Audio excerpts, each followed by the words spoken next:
After more than 20 years since its initial release, Heathers remains a cult classic because of its adherence to Joseph Campbell's monomythic structure. In Joseph Campbell's The Hero with a Thousand Faces, Campbell describes the hero's journey, which is comprised of 17 stages. The hero's journey and its 17 stages influences contemporary works like Heathers. The 2014 Heathers musical uses storytelling in a different way than the 1989 film. After all, the audience has changed. They are now young adults who are very familiar with the 1989 film. Except now, they're sitting in an auditorium instead of behind a screen. While the Heathers story changed formats from film to musical, the monomyth elements are still intact. Per Corey Hansen, in his article, states that the genre's demand for multimodal expression and complexity brings together the diverse elements from both pop culture and fine art. Not only does Heathers bring those elements together, it also brings the monomyth into the musical. The musical starts with the song Beautiful, which depicts Veronica's call to adventure. Veronica starts off in a mundane situation of normality from which some information is received that acts as the call as a head off to the unknown. Wasn't feeling well. We're helping her. Not without a hall pass, you're not. Week's detention. Actually, Miss Fleming, all four of us are out on a hall pass. Yearbook committee. I see you're all listed. Hurry up and get where you're going. This is an excellent forgery. Who are you? Veronica Sawyer. I crave a boon. What boon? Let me sit at your table at lunch just once. No talking necessary. If people think that you guys tolerate me, then they'll leave me alone. In the accompaniment in the background, you hear the staccatos of repeating notes and even accented notes or suddenly loud notes, including in the vocal, soprano, alto, tenor, bass lines thrown in between Veronica's lines. Words like freak, loser, poser, etc. are all typical words you would hear teenagers throw around in schools, and these accented in the music emphasize the mundaneness of Veronica's situation as a high school student.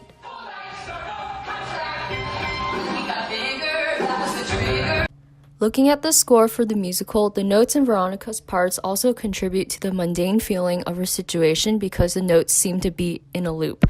For example, the part where Veronica says, "We were so tiny, happy and shiny," when reminiscing about her youth, have the same notes and phrasing, so they don't really stick out to the audience as being memorable parts and just a big blur of bliss, in this case of childhood.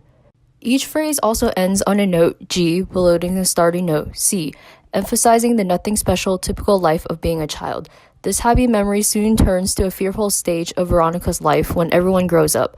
In the score, the sound of fear is provided by a repeating note motif, B and C, of "Then we got bigger, that was the trigger, like the Huns invading Rome," ending on a higher note, E. This style of phrasing exhibits to the audience that something is changing in the storyline and becoming more dramatic, which also demonstrates Veronica's point that it's scary to grow up and move on from the comfort of childhood bliss into a world of ugly drama. You can hear Veronica's sad yet hopeful situation in the music where there's a choir behind Veronica harmonizing with her lines with little instrumental playing. This creates an almost angelic heavenly effect, making the idea of high school sound pure and good, almost pure experience not filled with bad, nasty people. The contrast between the two situations is clearly shown by the musical elements involved. Called to head off into the unknown from mundane situation in this stage of the hero's journey is heard in this number when the Heathers come in. The music slows down, sounding divine. Everyone says Heather, which is monophonic texture, and the definition of this means one sound shown by the same notes in the score for higher and lower voice. So the people in the school sound like they're praising Almighty gods when they see the Heathers. It's very cult-like in this context, showing the power that the Heathers have over the general student body at Veronica's school.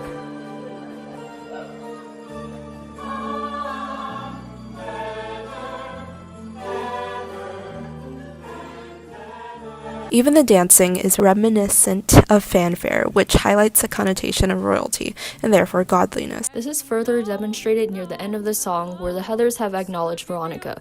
The same monophonic textures used, but this time the lyrics are Veronica. Veronica?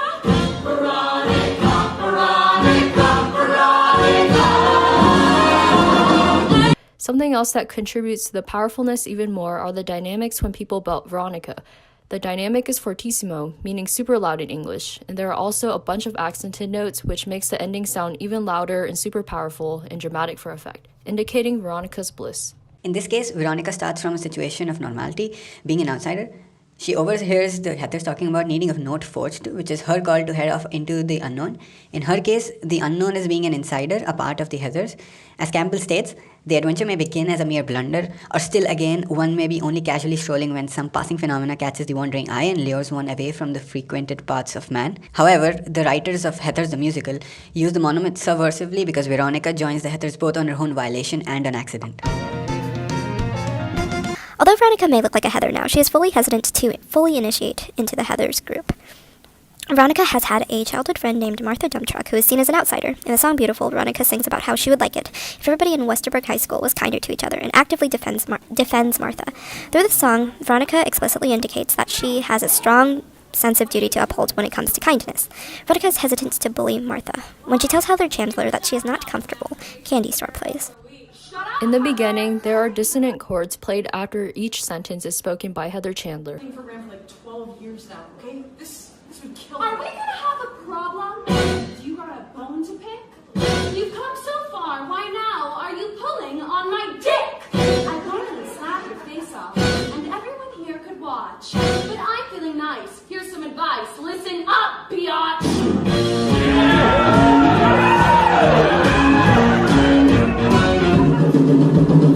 Heather Chandler is trying to threaten Veronica after she refuses to heed the next step in her journey in becoming a real member of the Heathers clique, which is writing a fake love letter to Martha, supposedly from Ram, who Martha has a crush on.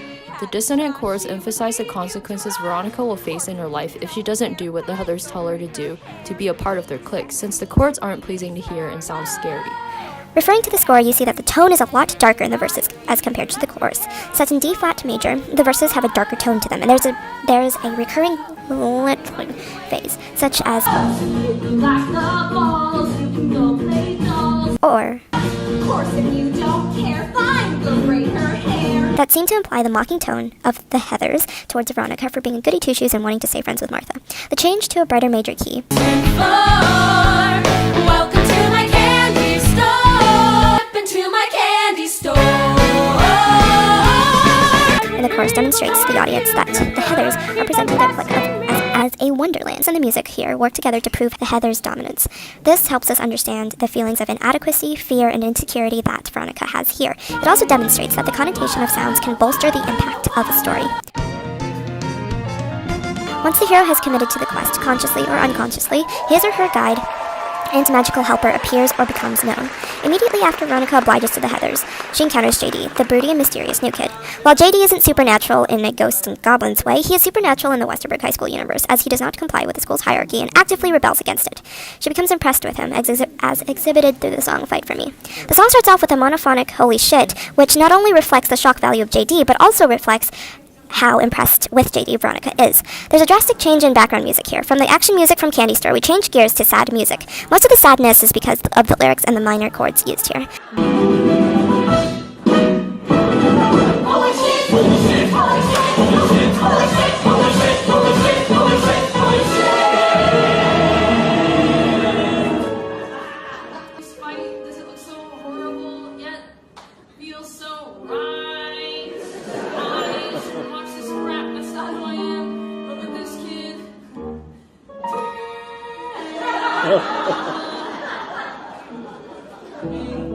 Mr. No-Name Kid. So who might you be? And could you fight for me? Also, the song Fight For Me is similar to a 90s pop ballad, which is an appropriate genre for the time. This number, being a pop ballad, exhibits to the audience that Veronica has found her guide in the hero's journey, as she sings about wanting him to fight for her/aid her. Throughout the film and the musical, he provides resources and encouragement for her, as she navigates her new life of having contact with the Heathers, and we can see why it's him. She's clearly fallen for him at first sight, tying the two of them together in the eyes of the audience. Also, the monophonic holy shit repeating chorus at the beginning and end of the song makes it super clear to the audience that the introduction to JD in the plot is really important, since holy shit is an exclamatory phrase, and in the score, the dynamic is fortissimo at these parts, with accented notes for extra emphasis.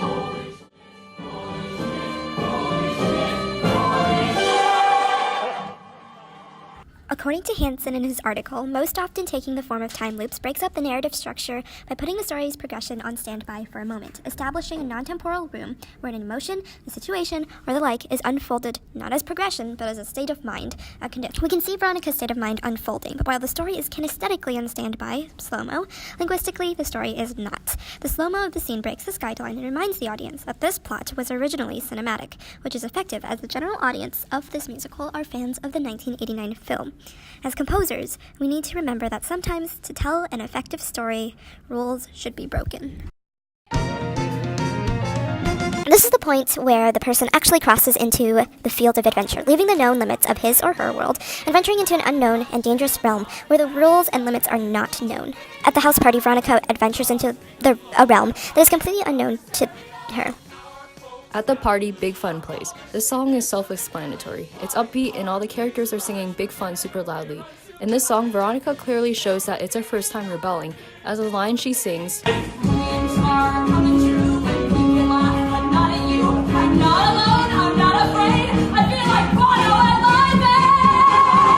has barely any rest in the measures that contain this phrase. The notes also start low, the D flat above middle C, then climb up to the C, the octave above middle C, which makes what Veronica is saying an exclamation of excitement. She says this after getting drunk and smoking weed. Since it's her first time doing all of this, and during the time period of the 80s, drugs were a huge deal compared to now. It's supposed to be a huge shock to the audience as well as demonstrate to them that it's a dangerous realm that Veronica's entering, with unknown limits and rules, since she has always been a rule follower. At the party, Veronica crosses into the field of adventure by standing up for herself against Heather of Heathers and ventures into the world of JD, where the rules and limits are unknown. She also gets with JD, further symbolizing her rebellion from Heathers, plunging herself into the adventure. So the world's unfair, even love's out there, and here it's beautiful. Let's make this beautiful. That works for me. The belly of the whale represents the final separation from the hero's known world and self. By entering the stage, the person shows their willingness to undergo metamorphosis.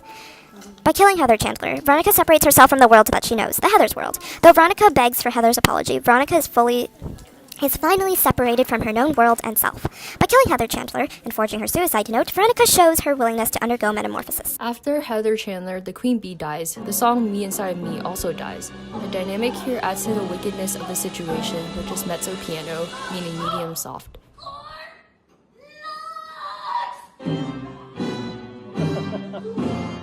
They couldn't see past my rock star mystique. They wouldn't dare look in my eyes. But just underneath was a terrified girl who clings to her pillow and cries. To demonstrate phrasing that ends with notes going downward, meaning they start from middle C, then by the end of the phrase, the last note is B flat. It's also important in that it brings the gloomy, sinister feeling to the context as well. These verses are the most important thing to focus in the song for the hero's journey context, because it shows how Veronica is heading over to the dark side by doing something wrong.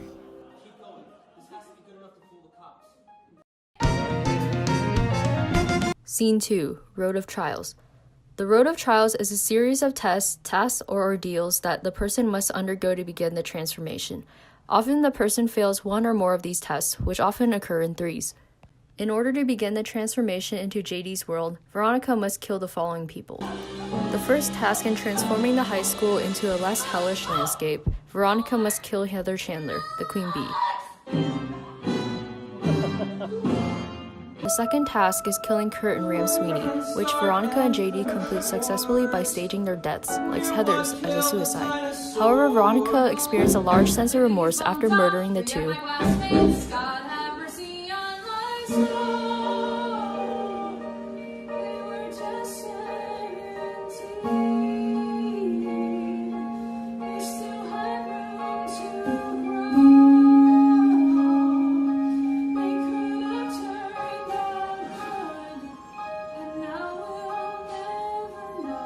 And also feels upset at the fact that JD lied to her, telling her that the bullets were tranquilizers. Due to Veronica's attitudes about the task and about JD, she does not complete the final task, which is killing Heather Duke, the person that replaced Heather Chandler in the hierarchy. No, I do not accept this. We've already killed 3 people. This ends right here, right now.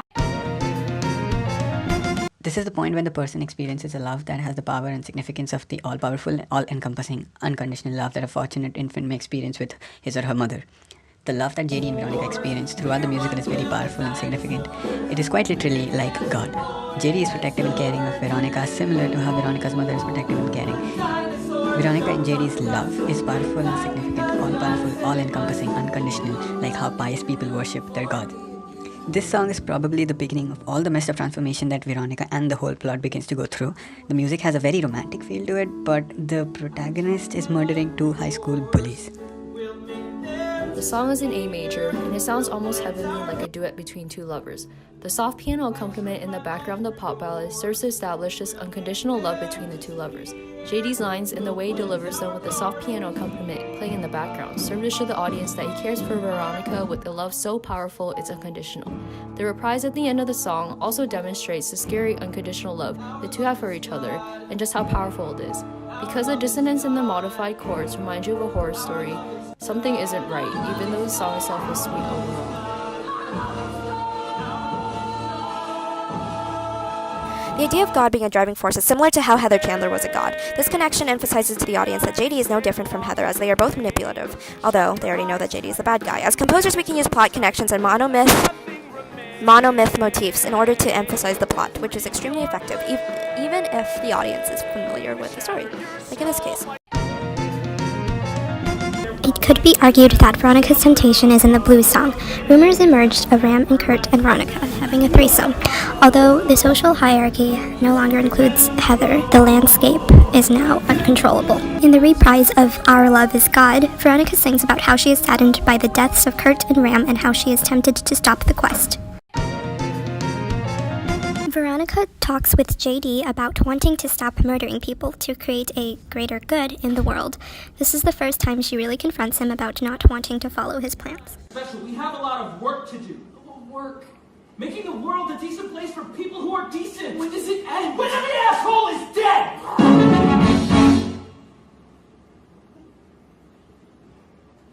Fine, we're damaged. Really damaged, but that does not make us wise. We're not special. We're not different. We don't choose who lives or dies. Let's be normal. See bad movies. The song is yet another sweet love song in A major, but with a tone of sadness and hopefulness.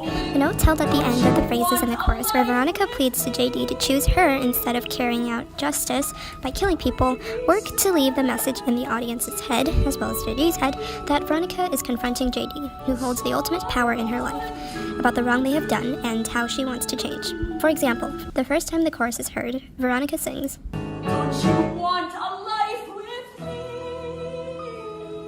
and then holds this note, We be 17. and then holds this note again, That's all I want to do. and again.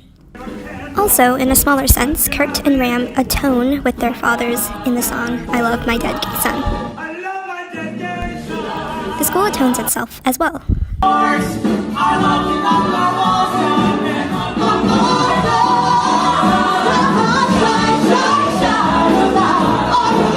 Both of these songs have a church gospel element, which reiterates the atonement and also highlights the impact of JD and Veronica's homicidal sprees. After all, their love is God. When someone dies a physical death or dies to the self to live in spirit, he or she moves beyond the pairs of opposite to a state of divine knowledge, love, compassion, and bliss. Veronica finds out that the school isn't doing anything to really stop the suicides or the fact that students are dying, and becomes furious with empathy for people like Heather McNamara, who's currently suicidal in this case. Her JD self dies in the scene. Kurt and Ram have died for gay acceptance.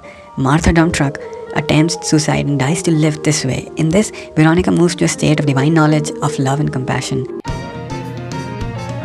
Scene 7. The Ultimate Boom. The ultimate boom is the achievement of the goal of the quest. It is what the person went on the journey to get or do.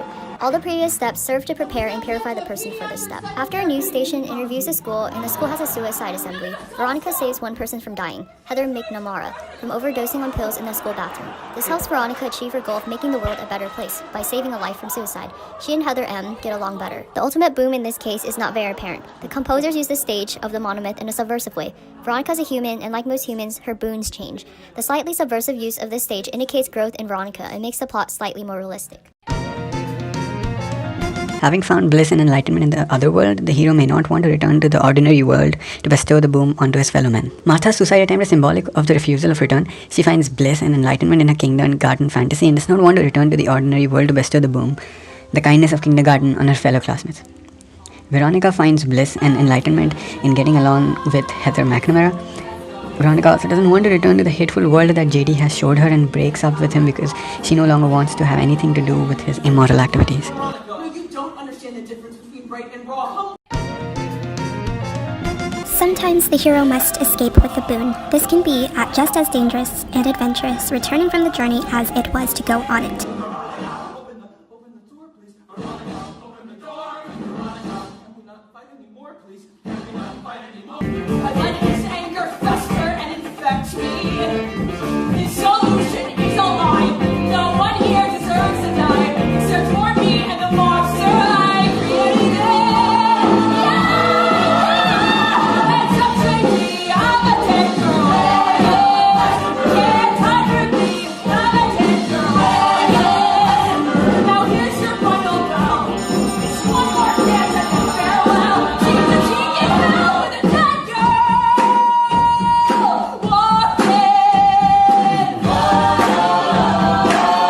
Decides so that he would think she's dead and leave her alone. Then, she confronts him in the boiler room underneath the school gym, where he's setting up a bomb to kill everyone at school. JD ends up sacrificing himself to be killed by his own bomb, leaving everybody else unharmed, including Veronica. Veronica embarks on a mini-quest of straying from JD, and JD's quest are both boons. Things better. 'Cause you beat me fair and square. Please stand back now. A little further. Don't know what this thing will do. Hope you miss me. Wish you'd kiss me. Then you'd know I worship you. I'll trade my life for yours. Oh my God! And once I disappear, I'll come back down here. Our love is God. Our love is God. Our love is God. Our love is God.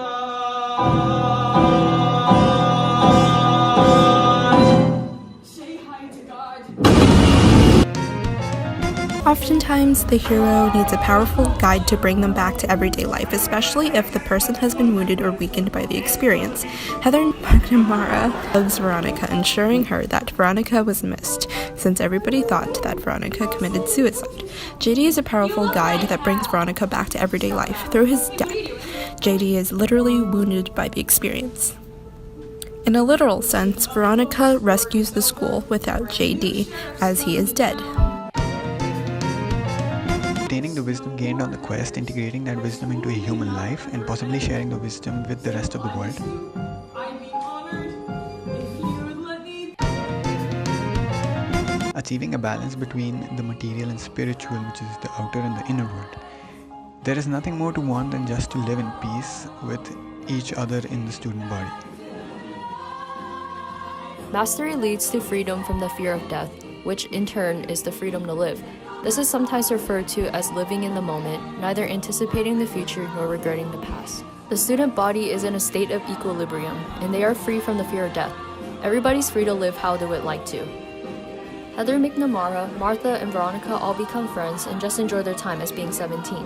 Everyone in school is friendly with each other, and there's no more drama. The pleading that was evident in this song between JD and Veronica has now turned into more of a celebratory song in this reprise, as if the characters are sure they'll be focusing on just them being teenagers instead of all the dark drama that had been going on. This is evident in the way the song is sped up here, and once again, the dynamic of fortissimo and accented notes are present in the score. This song also incorporates elements of the song Beautiful, which brings the audience back to Veronica's goals. This time, however, there's less dark chanting and more light, happy chanting, indicative of unity. Musical scenes that demonstrate pathos to move the audience into believing the action of characters is used to evoke emotion from the audience in choosing who to believe, Veronica versus JD, or to feel pity/empathy for certain characters and their fates. Logic is also used in the scenes that subsequently follow each other are in results of actions done in the scene before another. Kairos is also used. In the 80s, when the film wasn't released, teenage suicide was a pressing topic, so the timing of Heathers, albeit a black comedy, was effective. At the time of the musical, anti-bullying was also a hot topic, so the timing of the musical made the message more effective. Also, the vocabulary of the teenagers fit the identity politics of the time, which was the 80s, so we have raunchy jokes, homophobic slurs, etc. In 2018, they are adapting the Heathers movie into a TV show with a more diverse Heathers, which fits into the identity politics of 2018, which calls for queer and people of color representation. However, the way that they are handling it is ineffective, as it paints queer and people of color as villains. This musical uses many modes that bolster the impact of the story. So with kinesthetics, dancing, oral singing, talking, linguistic, stage, props, visual, the placement of characters on stage to demonstrate relationships and relationship dynamics, spatial. I think the multimodality really helps stick the moral of the monomythic story with the audience. All the modes used in the musical really engage the audience with the whole monomyth, as if they themselves were right there with the protagonist living through all the drama on stage. In other words, the audience feels like they were with the protagonist during the times of his or her struggles and triumphs. Monomyths usually tell the story in super long epics, like the Odyssey, and consists of only a couple modes. Like in the Odyssey, the modes that were present were mostly linguistic, written as text, and sometimes pictures are thrown in depending on the publisher, which is visual.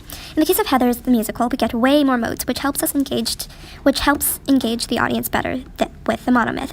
I believe that this is a more modern form of the monomyth, helps attract a wider audience of different backgrounds, because things like songs and dancing may attract people who are younger or people who don't like to read. Heathers the musical teaches us, as composers, that effective storytelling requires an interdisciplinary understanding of the different modes. The monomythic legacy is augmented by implementing and interweaving different modes.